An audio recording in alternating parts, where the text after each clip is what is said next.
Bueno, nos encontramos con la doctora Fabiola Muñoz, ella es ministra de Ambiente, para poder conversar sobre la situación de la deforestación en Madre de Dios, sobre la minería ilegal, entre otros temas. ¿Cómo está? Un gusto de estar con nosotros, ministra. Cuéntenos, ¿cómo está la situación de la deforestación en Madre de Dios? ¿Qué ha implementado el ministerio para este tema de la minería ilegal en Madre de Dios que no tenía fin y que sigue operando? Sí, justamente Madre de Dios es la región emblemática en nuestro país por su biodiversidad, es la capital de la biodiversidad, pero también se ha visto afectada desde hace muchos años por el tema de la minería ilegal, especialmente en la zona de amortiguamiento de una reserva, de un área natural protegida. Cuando ingresamos al gobierno con el presidente Vizcarra en el primer Consejo de Ministros, el día que juramentamos, él nos planteó el reto de resolver el tema de la minería ilegal en La Pampa, que es como se conoce esta zona, ¿no? Desde hace más de 10 años, desde que se fundó el Ministerio del Ambiente, el primer ministro, que era Antonio Brac, tenía como meta hacer frente al tema de la minería ilegal. Y de hecho han habido muchos intentos, se han hecho un montón de operativos, se han hecho un montón de trabajos, pero la verdad es que no hemos sido efectivos para resolver el tema. Así es. Lo que hemos hecho los ministros como gabinete, como equipo, en estos meses ha sido preparar una estrategia conjunta. Somos 8 los sectores que estamos involucrados en esto. Trabajamos en 4 pilares, donde básicamente tenemos el tema de la interdicción, sí, pero no solo la interdicción, no solo vamos a ir para entrar, volar dragas e irnos, sino nos vamos a quedar ahí. Y nos vamos a quedar ahí por lo menos un periodo de 2 años, hasta que el Estado reponga las condiciones, el principio de autoridad, logremos sacar a todas las personas de la zona ilegal. El otro pilar es la formalización de los mineros en la zona donde realmente se puede realizar la actividad, que es lo que se llama el corredor minero, y ahí el Ministerio de Energía y Minas está haciendo un trabajo enorme junto con este gobierno regional en Madre de Dios para formalizar, con 3 condiciones: sin mercurio, sin trabajo infantil y sin trata de personas. El problema, ministra, es que existe un mercado. Y mientras existe un mercado, estos ilegales siguen vendiendo. O sea, sí. Bolivia tiene un alto nivel de ventas y no tiene producción. Esa minería es de Madre de Dios y es de Puno. Así es. Entonces, y ahí también... ¿cómo resolvemos una situación así? El modelo chileno es: compran el mineral. ¿Por qué no implementamos un modelo así? El otro esquema, o sea, el otro tema en el que se está trabajando es todo lo que significa el tema del sector productivo, ¿no? Y ahí es las actividades conexas, la agricultura a través de la agroforestería, el tema de los productos no maderables, el turismo, pero también ahí tiene que estar el comercio legal del oro, que proviene del área donde sí se puede hacer. Y ahí el Ministerio de Energía y Minas también está trabajando en el modelo para formalizar, pero estar seguros de que lo que se produce pague impuestos también, porque como bien lo ha dicho, lo que se produce ahí sale por otro lugar. Y además los lugares donde se vende, por ejemplo Suiza o Estados Unidos, hemos recibido el apoyo también de esos gobiernos, en decir, hemos conversado con ellos y les hemos dicho: miren, queremos realmente tomar la decisión de parar este problema en el Perú, pero necesitamos que ustedes también nos ayuden y que las empresas que compran no le compren a los que son ilegales. Además, usted, ministra, debe ser consciente, y es consciente, de que estos mineros ilegales también tienen mucha vinculación con Fuerza Popular. Entonces hay una cuestión política también. Miren, ¿no? Yo estoy segura que en el tema de la lucha contra la deforestación y parar la minería ilegal en Madre de Dios no vamos a tener diferencias. La gente que está en esta región merece vivir con calidad, merece tomar un agua que no esté contaminada. Merecemos que nuestra capital de la biodiversidad realmente tenga un capital natural puesto en valor, no destruido. Y por eso es que el otro pilar en el que estamos trabajando es en cómo realmente recuperar la parte social en Madre de Dios. Estamos hablando más o menos de 25.000 personas. 5.000 que están dedicadas a la actividad minera como tal, pero los otros están dedicados a comercio, están dedicados al tema de la alimentación, al tema de la provisión del combustible, a la venta de maquinarias, etcétera, etcétera. Ministra, ¿y cómo se va a hacer, disculpa que insista, sobre el tema de este mineral? mientras esté ahí, va a seguir alguien que quiere explotarlo. O lo formalizamos y le ponemos un marco legal, o lo cerramos y lo cercamos. Primero, ¿cuál es la decisión? ¿Vamos a dejar que se explote o no vamos a permitir? En el caso de Madre de Dios, sí, nosotros tenemos lo que podríamos llamar dos áreas bien diferenciadas. Hay un área que es la que se llama corredor minero. En ese corredor minero se puede desarrollar actividad minera, efectivamente hay una riqueza que está en el subsuelo que se puede retirar manejándola apropiadamente, sin mercurio, correcto, sin trabajo infantil y sin trata de personas. Y ahí es donde... En esa zona, ¿hay mineros ilegales o no? En esta zona hay mineros que no se han podido formalizar hasta ahora y que el Estado está haciendo el esfuerzo para formalizarlos. Y ese esfuerzo consiste en... Ahorita, por ejemplo, el Gobierno Regional de Madre de Dios y el Ministerio de Energía y Minas ya empezó a dar las autorizaciones cuando cumplen con los requisitos básicos y se está haciendo el ordenamiento de ese territorio, ¿no? Y ahí se puede realizar la actividad con estas características. Y está la otra zona, la zona conocida como La Pampa. Sí. En esa zona conocida como La Pampa no se puede realizar minería bajo ningún título, bajo ninguna circunstancia, porque es la zona que es el área de amortiguamiento del área natural protegida. Y ahí todos, inclusive la población de Madre de Dios y los mineros dicen, sí, pues esa es la zona que está prohibida.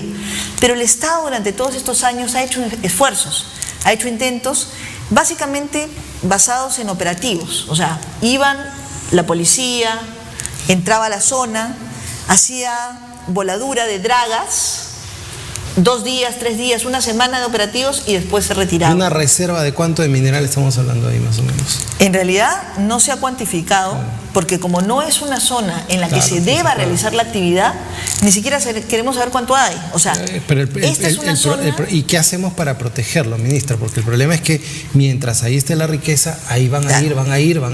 La decisión que hemos tomado como Estado es entrar en la zona, intervenirla y retirar a todos los que son ilegales y hacer un proceso de remediación del área. O sea, esto era bosque y tiene que volver a ser bosque. Y tenemos que tener el compromiso de formalizar a los mineros donde sí se puede hacer la actividad y que ellos mismos puedan desarrollar esta actividad y generar riqueza donde se permite.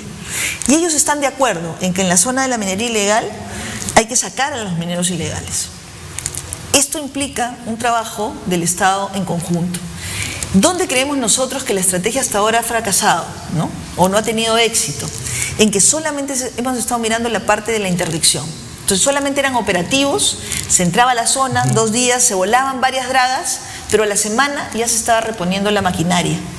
Lo que vamos a hacer ahora en realidad es entrar con varios sectores a la vez, porque este es un problema social también, y así tenemos que entenderlo. Es un problema económico, es un problema social, es un problema ambiental, y por eso necesitamos trabajarlo en conjunto. Y como Estado vamos a entrar para quedarnos hasta resolver el problema. ¿Su plan de acción en cuánto tiempo se va a ejecutar, por ejemplo? ¿En qué etapa estamos? 2 años por lo menos. Lo que hemos avanzado durante estos meses ha sido una planificación en detalle, ha sido destrabar, por ejemplo, los temas que impedían la formalización. Fíjense, en más de 10 años no habíamos podido tener un minero que complete todo el procedimiento de formalización. Antes de terminar el año ya empezamos a tener los primeros. Y el gobernador de Madre de Dios se comprometió a que cada día este año iba a avanzar en la formalización. Y en eso está, ¿no? Entonces, hemos destrabado el tema de formalización.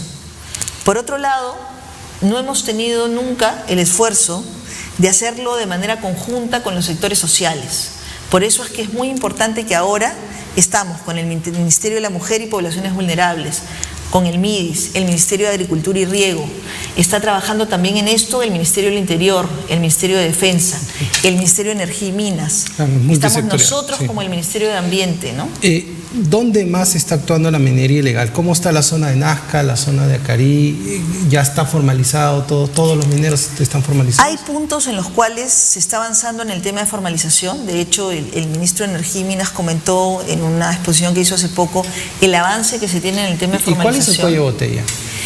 A ver, el cuello de botella en muchos casos es que los mineros realizan esta actividad, pero en lugares donde el ordenamiento del territorio ni siquiera se ha terminado.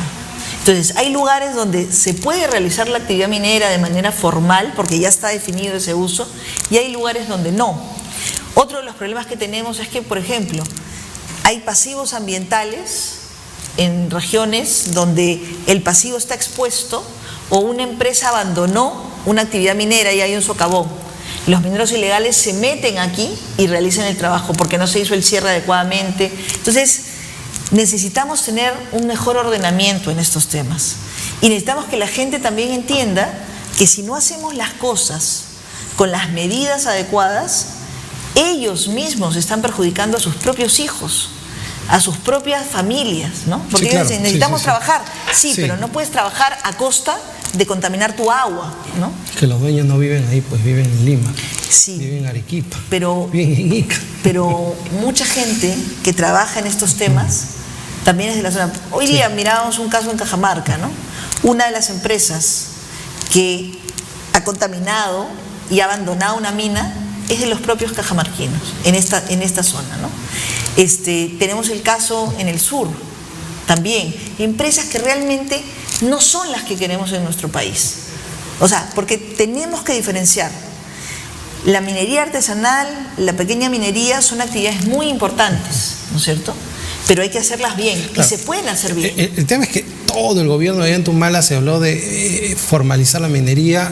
El señor Urresti se la pasaba volando nomás máquinas, no se formalizó nada, hubo represión más no formalización.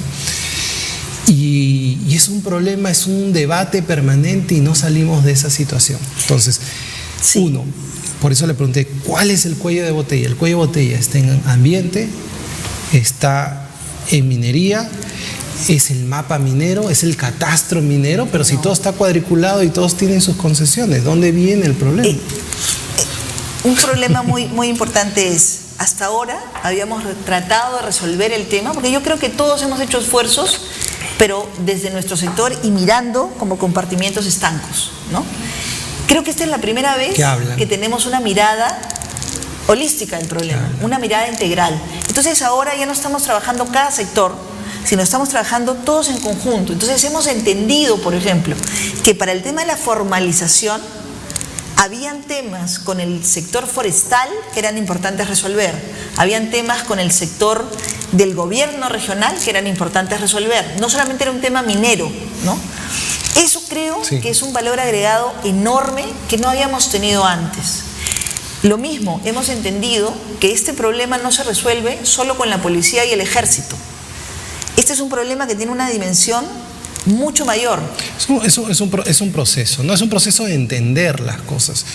Yo me fui a vivir mucho tiempo a Europa y yo no era muy consciente con el tema del medio ambiente, pero vi una política pública de medio ambiente de ya no entrar a los centros históricos, de que hay un incentivo a los carros que tienen menos emisiones, paga más el que contamina. Qué lejos estamos todavía, ministra, de llegar a esos momentos. Pero estamos, ¿no?, en ese proceso del cambio de cultura, ¿no? Y una cosa que a mí me parece muy importante, fíjate, cuando empezamos con el tema del plástico, ¿no? Al principio la gente me decía, uy, ministra, olvídese, eso no va a pasar nunca en el Perú, ¿no? No es verdad. Hemos demostrado que puede pasar y que además puede pasar bien y que no necesitamos tener la ley aprobada para poder generar estos cambios. La ley, por supuesto, que ha sido un gol y súper importante y un logro no solo del Ministerio de Ambiente, es un logro compartido con la sociedad civil, con el Congreso de la República. Fíjate ahí un ejemplo, ¿no? Todas las bancadas apoyaron la aprobación de esta ley. Sí. No tuvimos un solo voto en contra. Entonces, eso me demuestra que cuando realmente ponemos el Perú primero, podemos lograr. Hay más conciencia, hay más conciencia. Yo tuve la oportunidad de trabajar en la prohibición del asbesto y no hubo tanto consenso, pero yo sé que es un proceso, es un tema cultural que tenemos y que todavía no entendemos. Yo creo que ese es el kit del asunto, ¿no? Lo que estamos tratando de hacer es un cambio de cultura, un cambio en la mentalidad. Esos son los cambios más difíciles, más de largo plazo, pero los más importantes. Sí, y para terminar, ¿cómo están resolviendo este tema de los niños del carbón de Pucallpa? A ver, en el tema de los niños del carbón, por ejemplo, hubo esta denuncia, inmediatamente se fue y nuevamente la diferencia en este caso es la mirada más integral que se tuvo. siempre se había resuelto cuando había una denuncia de este tipo con la policía que iba, ¿no? Ahora lo que se hizo fue, no solo fue la policía, fue la fiscalización, pero también fue la parte social del Estado, a mirar la problemática y hacerle un seguimiento al tema. Y eso es lo que yo creo que necesitamos cambiar en nuestro país, el trabajo en compartimientos estancos, porque cada uno puede decir, yo hice mi trabajo, hice lo que me tocó, pero el ciudadano lo que está esperando es que lo miren de forma integral y lo ayudemos a resolver sus problemas de forma integral, porque finalmente a él no le importa quién del Estado va, lo que le importa es que le resolvamos el problema. Así es, no importa dónde venga. Y esa creo que es la mirada con la que estamos actuando ahora.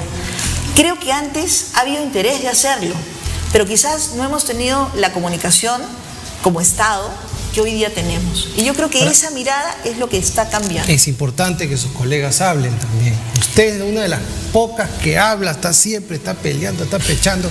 La ministra del MIS también, pero sus colegas no hablan, ministra, y son políticos. Una cosa que yo no me puedo quejar y que tengo además que reconocer es que en el gabinete yo no necesito sensibilizar a mis colegas sobre el tema ambiental.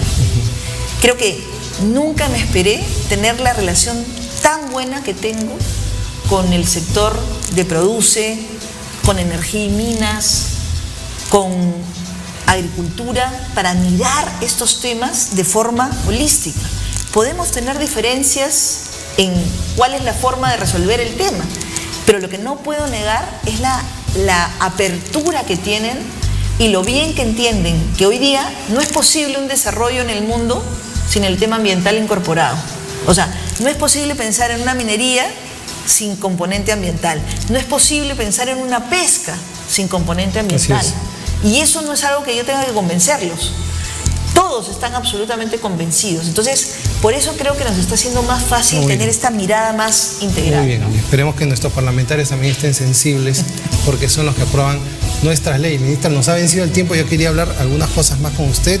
Quiero hablar cómo se están implementando las medidas del COPE en el Perú, qué participación estamos teniendo y cómo estamos en la región con respecto a la protección del medio ambiente. Bueno, yo le agradezco mucho por estar acá, siempre tiene la mejor disposición para estar con nosotros, además estamos a nivel nacional. Vámonos a una pausa y regresamos con información en vivo, porque hoy es día del Pisco Sour.